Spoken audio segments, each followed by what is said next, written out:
जी। नमस्कार जी। मैं पहले तो आपका धन्यवाद करना चाहूँगा। दूसरा हमारे विजय शेखर जी हैं और उनकी पूरी टीम का भी धन्यवाद करना चाहूँगा।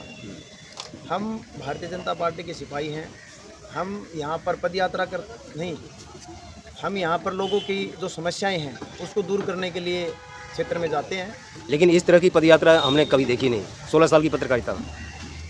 ये भारतीय जनता पार्टी है।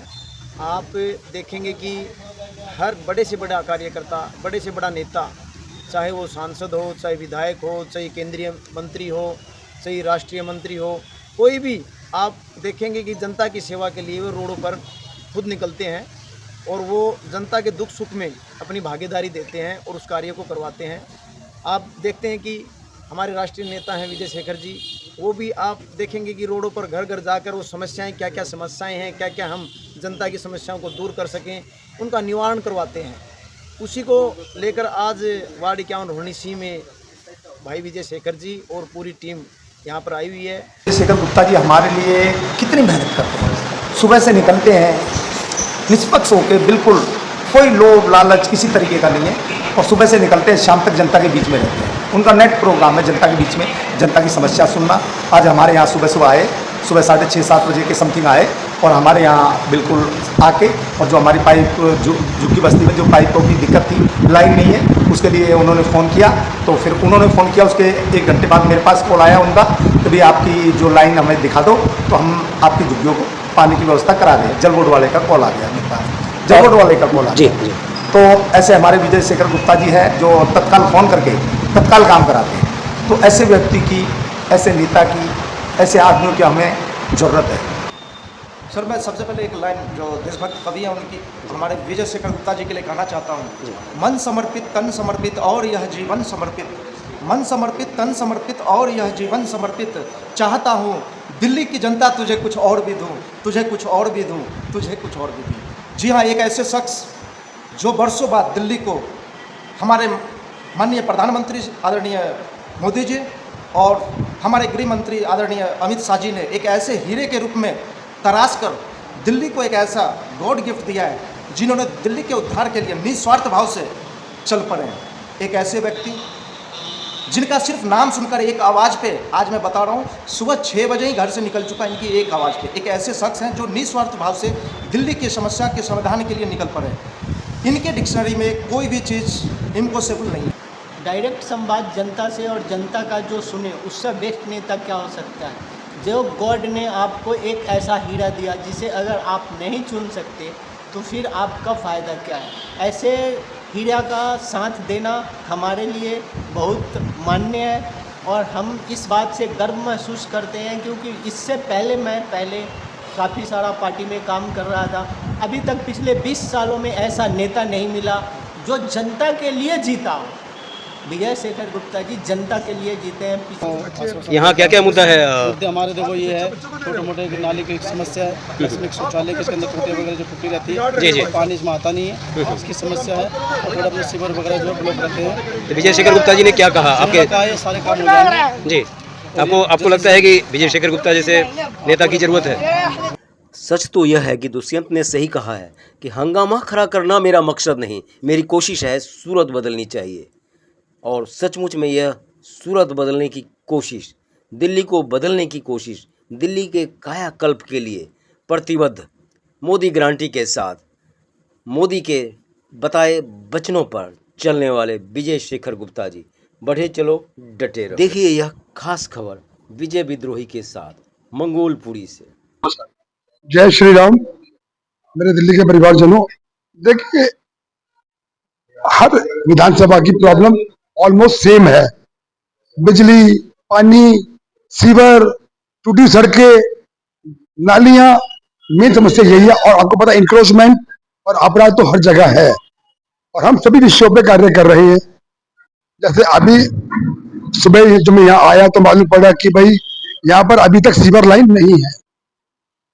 तो आजादी के 78 साल बाद आजादी के 79 साल के बाद अगर सीवर नहीं है, तो ये चाहे वो हमारी सरकार हो, चाहे वो पिछले दशकों में जो भी सरकारें रही हैं, सबके लिए शर्म वाली बात है। तो जब मुझे ये सूचना मिली नागरिकों से कि सरकार थोड़ी सीवर नहीं है, तो मैंने तुरंत प्रभाव से दिल्ली जल बोर्ड के सीनियर अधिकारियों से बात की और उनको सीवर डालने के आदेश दिए। और कुछ ऐसे जगह भी हैं जहां पर सीवर है लेकिन वो ओवरफ्लो है, तो उसके भी आदेश दे दिए। मेरे ख्याल से जो ओवरफ्लो सीवर है वो आजकल में सारे साफ हो जाएंगे, और जो नए सीवर डालने वाली बात है वो 15 दिन से 1 महीने के बीच में नए सीवर डाल दिए जाएंगे। अगर अतिक्रमण की बात करें तो अतिक्रमण मुक्त दिल्ली आपका बहुत बड़ा चुनौतीपूर्ण टैगलाइन है। उस दरमियान आपने यहाँ क्या देखा और क्या लोगों का जो फीडबैक आया, लोग जो आपसे अपेक्षा रख रहे हैं? देखिए, अतिक्रमण कोई भी हो वो गलत है, लेकिन मैं जो पिछली सरकारों ने अतिक्रमण पे गलत तरीके से वार किया या अतिक्रमण होने दिया, मैं थोड़ा सा डिफरेंट चलता हूं। मैं चाहता हूं कि जो अतिक्रमण जिन लोगों ने किए हैं या आज वो कार्य कर रहे हैं, देखिए कहीं ना कहीं हर व्यक्ति को अपना पेट का सवाल है, रोजी रोटी का सवाल है, तो मुझे किसी की रोजी रोटी से कोई परहेज नहीं है, कोई ऐतराज नहीं है। मुझे ऐसा लगता है कि जैसे अभी मैं कतरन मार्केट गया था मंगोलपुरी की, जो यहाँ की बहुत बड़ी मार्केट है, करीब 1000 दुकानदार होंगे आसपास। जो सॉल्यूशन उनको आज से 20-25 साल पहले मिल जाना चाहिए था, पिछली सरकारों ने उनको कोई सॉल्यूशन निकाल के नहीं दिया। अब मुझे ऐसा लगता है कि जब मैं इन दुकानदारों का सॉल्यूशन उनको करके दूंगा, उससे 2 फायदे होंगे, 2 नहीं 3 फायदे होंगे। नंबर 1, रोड साफ हो जाएंगे, रोड पे ट्रैफिक जाम नहीं होगा। नंबर 2, फुटपाथ साफ हो जाएंगी, फुटपाथ पर नागरिक आराम से चल फिर सकते हैं। तीसरा ये, जो उनका अधिकार है दुकानदारों का कि उनको हमारी गवर्नमेंट की तरफ से, हमारी गवर्नमेंट के जो भी डिपार्टमेंट है, यहाँ पे एमसीडी है, इन लोगों को दुकान अलॉट करके दे।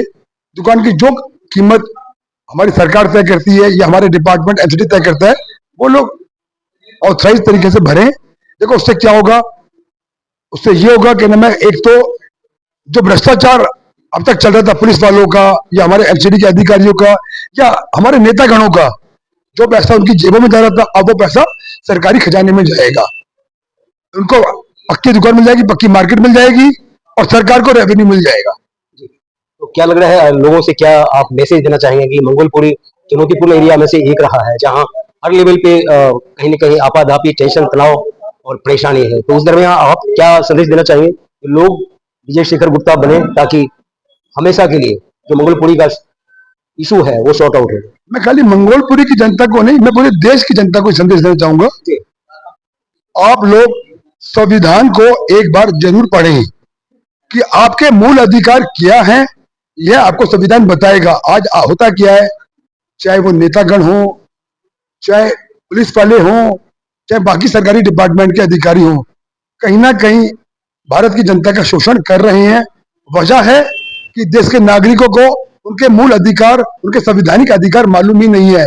जब वो संविधान को पढ़ेंगे, अच्छे समझेंगे, तो उनको अपने मूल अधिकार समझ में आएंगे। वो अपने संविधान के अनुसार जो उनके अधिकार है उनके लिए वो लड़ सकते हैं। क्योंकि देखिए, हर जगह पर मेरे जैसा नेता लड़ने नहीं आएगा। ये प्रधानमंत्री नरेंद्र मोदी जी नहीं पहुंच सकते, गृह मंत्री अमित शाह जी नहीं पहुंच सकते। अब आपको भी नरेंद्र मोदी बनना है, आपको ही अमित शाह बनना है, आपको ही विजय शेखर गुप्ता बनना है। संविधान पढ़ें, संविधान की समझ रखें। जितने संविधान समझ जाएंगे, आपका कोई शोषण इस देश में करने वाला होगा ही नहीं। चलते चलते नेताजी, 2 फॉर्म आपके साथ मैं देख रहा हूँ, महसूस कर रहा हूँ, आपके साथ चल रहा हूँ, लाइव रिपोर्टिंग कर रहा हूँ। आपके साथ 2 टैगलाइन है, एक तो कहीं परशुराम के फॉर्म में परशुराम की मर्यादा और एक प्रभु श्री राम की मर्यादा। 2 मर्यादा को एक व्यक्ति, एक हस्ती विजय शेखर कैसे धोते हैं, कैसे चलाते हैं? देखिए जी, एक नहीं, मेरे पास 3 कैरेक्टर हैं। परशुराम भी हैं, भगवान कृष्ण भी हैं और भगवान राम भी हैं। मैं इन तीनों को मानता हूं। मैं रोज गीता का पाठ पढ़ता हूं। जब घर से निकलता हूं, सबसे पहले मैं गीता का पाठ करता हूं और गीता में जो लिखा होता है मैं उसके अनुसार ही चलता हूं। देखो, गीता में लिखा है, अत्याचार करने वाले से बड़ा अपराधी अत्याचार सहने वाला है। और कहीं ना कहीं दिल्ली की जनता अत्याचार सह रही है। आपने देखा, इतनी बड़ी बात कही और पहली बार हमारे चैनल पर विजय शेखर गुप्ता जी ने अपने दिल की बात, मन की बात और दिल्ली के सिद्धांत की बात कहा, जो आपके हमारे लिए मायने रखता है कि अत्याचार करने से ज्यादा अत्याचार सहना कहीं न कहीं नुकसानदायक है, पाप है, अन्याय है, अत्याचार है। तो उसके खिलाफ यदि एक बेटा दिल्ली का लाल जननायक विजय शेखर गुप्ता आगे बढ़ रहे हैं तो उनका साथ देना हमारा, आपका, हम सभी का कर्तव्य है। तो अंधेरे को क्यों धिक्कारें, अच्छा हो एक दीप जलाए। फिर मिलते हैं किसी नई शख्सियत, किसी नए सिद्धांत, किसी नए हलचल, किसी नए सरोकार के साथ। तब तक जुड़े रहें और देखते रहें कलम की आन, भारत की शान, सिद्धांत संग्राम। मंगोलपुरी से विजय विद्रोही की रिपोर्ट।